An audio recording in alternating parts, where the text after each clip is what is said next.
Everyone says working with your spouse is a bad idea. I live by one rule. No office romances. No way. Very messy, inappropriate. No. Today we're going to talk about why working with your spouse is a bad idea for some people and it's great for others. But I live by another rule. Just do it. Nike. My husband and I work together and we've done it on 2 different occasions. The first time, everyone, this is a day that will live in infamy. It was not good for our relationship. It was not even good for our business. No, this was really weird and it was really hard. But now we absolutely love it. Love never fails. So in today's video, I'm going to share with you my tips for how to work with your spouse and have it be a great success and the mistakes that we made that made it kind of a really big fat flop. We disclosed our relationship to HR. Where we were both very excited when we no longer had to work together.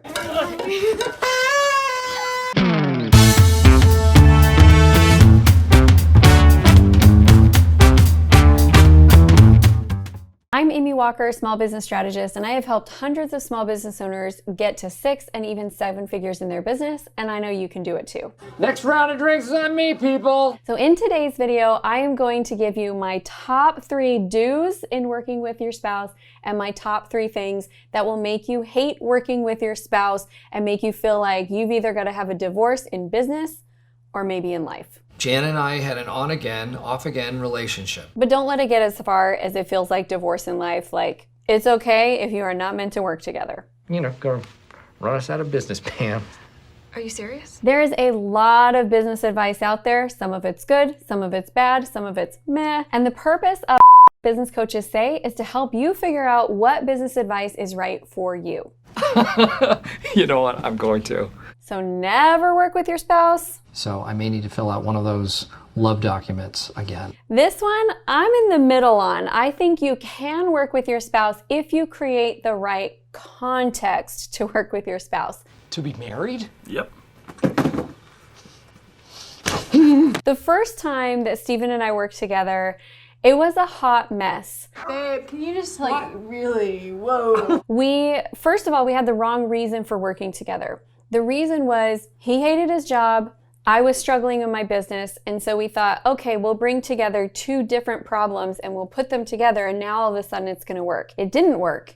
He still didn't like this job and I was still struggling in business. And so now we had all of our eggs in one basket, no outside income, and nothing was actually improving. So we made a lot of mistakes during that time, and I'm gonna go into these here, but I will tell you what the experience was like, is it was incredibly frustrating and stressful. You have stress? Yes. I felt like at that time that he was doing a lot of things around the house and a lot of things with the kids so that I had more time to work in business, but he was doing the things that I wanted to be doing with my kids. I wanted to be taking them to the park. I wanted to be taking them to story time. I wanted to be the one that was putting them down for naps and snuggling with them. And he was doing all of those things thinking he was supporting me, when in reality, I was kind of resenting the fact that he was getting to do the things that I wanted to do. I also felt more pressure, not less, having him work with me, because now all of the income was coming through the business, and if we were short, we really felt it. There was no safety zone, there was no buffer. Michael, I think you're what's stressing everybody out. So we really did not enjoy the experience, either one of us. Fortunately, we really love each other a lot, and we're really committed to each other, and we're committed to doing what works best for our family. So we made it through, but I would not say that's one of the highlights of our marriage. I'll remind everyone about the company rules involving PDA, or public displays of affection. And then we both silently celebrated when he got a job and went back to work and we didn't have to work together anymore. So fast forward, when I started launching Amy Walker Consulting, from day one, I knew that I wanted this to be a partnership. In fact, when I incorporated the business, I listed him as a partner and gave him 49% of the company before he was even working in the business, with a hope and a belief that this was going to turn into something that we could do together. It took a year and a half of discussions, planning, and building before he came into the business. But once he came into the business, we quadrupled our sales because this go around, we actually had done things right. We had planned for it. It wasn't because we were trying to throw a Band-Aid on some problems and create quick fixes like it had been the first time. It was because we truly wanted to work together. Back together.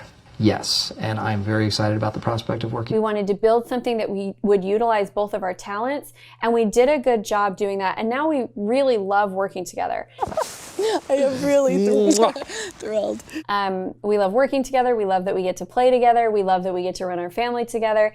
And we feel such a sense of unison in what we do. So I want you guys to be able to experience this, not that.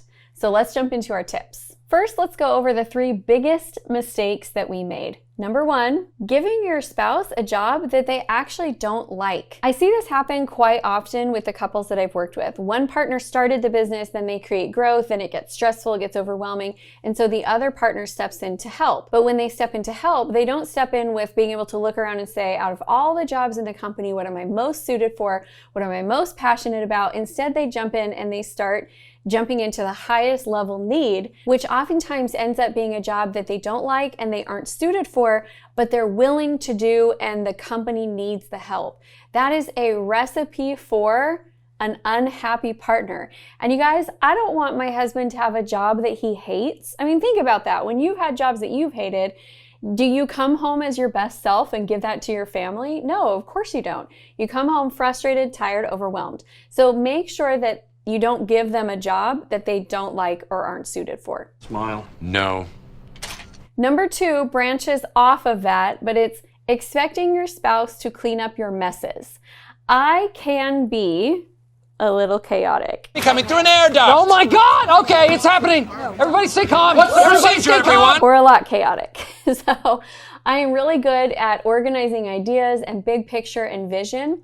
I am not really good at managing details and stuff. And so in our early experience of working together, I would come home like a tornado with all of my stuff and all the things that I needed, and everything was messy. And then I would pass that off to my husband, and he is somebody who likes stability, he likes details, he likes order, he likes structure. You have made my life so much easier. So it was very stressful. Now, I wouldn't bring this up if this was just an Amy and Steven issue. This is something that I see quite often with clients. One is really good at big picture, one is really good at details. Those can work well together if you're not passing messes to the detail person. You've got to create order and flow for everything you do. My third don't is do not let business bleed into family life and vice versa. Have you ever had one of those arguments where it starts about one thing and pretty soon you're arguing about 10 things, like all the things that have ever gone wrong? Now, times that by 100, and that's the potential for conflict when you're doing business together. Because literally every area of your life overlaps and intertwines, and there are so many things that you could argue about. So you have to create a separation of space between business time and family time. And not just family time, business time, family time, you are in love time. They have to have separation in order for you to be able to keep all of those relationships strong. Otherwise, you could be great business partners, but you're watching the passion in your marriage just kind of fizzle out. It would appear that neither you nor Ms. Levinson considered you had a relationship in any sense of the word. Now let's talk about what we have done right and what we counsel other couples to do when they are deciding to work together. Number 1, create clearly defined roles and responsibilities. When we brought Steven into the business this time and decided to take that partnership to a new level, we spent like a good 9 months proactively looking at what were the needs of the business, what were his skills, what was a job that he would enjoy having. And we didn't bring him on board until we were at a place where we had a job that fit his talents, fit his skills, that he would enjoy doing, and that was also a benefit to the company. We made sure that we were not just bringing things together because we wanted to be together or because we wanted him home more, we wanted freedom more, like all that was the goal, but we made sure that we gave it enough time so that he had an actual role and responsibility that was a good fit for him. Timing is really important on this. Sometimes people rush it and then they bring, or this is my pet peeve, can I just tell you? When women talk about retiring their husband or bringing their husband home, that's so demasculating. Why don't you talk about recruiting your husband to work with you and make sure that you've created a context where he actually has a job that he's suited for and that he wants. That was something that I think was absolutely worth waiting for and making sure we had the structure in place. Next is hierarchy and autonomy. One of the conversations that we may have had was Steven saying, don't take this the wrong way, Amy, but you're kind of the boss at home, and I don't know that I can handle you being the boss at home and the boss at work. That was also his first impression of me, was that I was bossy. It's true. He was right. So I had to listen to that with some humility and look at it and say, okay, well, I am the owner of the company. I will just start another paper company, and then another, and another, and another. There are some things that I will know because I have a broader picture vision and because I'm more experienced in this industry. So how can I have the ability to say no when something is going to be an issue, but at the same time, you still have the ability to make decisions and choices? And what we realized was we just needed a hierarchy and we just needed rules for autonomy.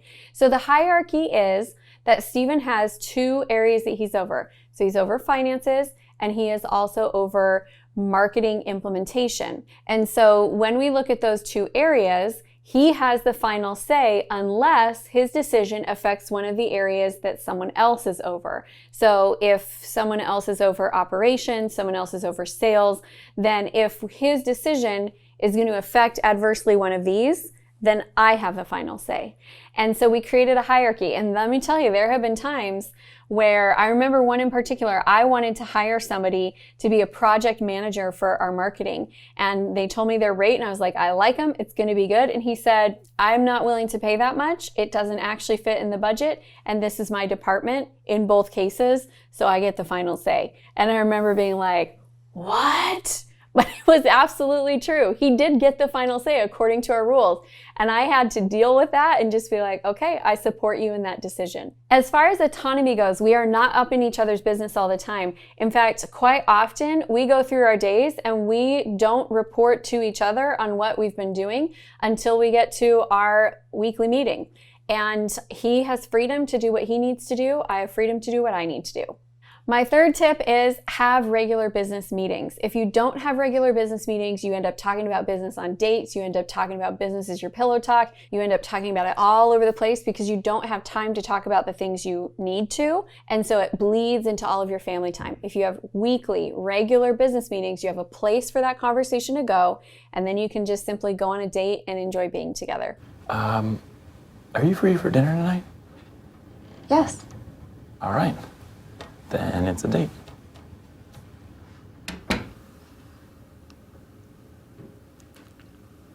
I hope you can tell I'm a little bit passionate about helping entrepreneurs build a business that works for them. So I've got two gifts for you today. Number one of the things you can do with your spouse is get on the same page with your goals. And so I want you to go check out my video, 10 Steps for Successful Goal Setting. And number two, you need to get your business strategy and structure in place. So download my Sales and Marketing GPS. You'll be able to answer questions about your business, and we will give you a customized improvement plan and even offer to go through it with you so that you and your spouse can get clarity on where the business is going, having that outside perspective. I hate to see you go, but I love to watch you leave because I know you're gonna go get to work. And while you're at it, go watch that next video.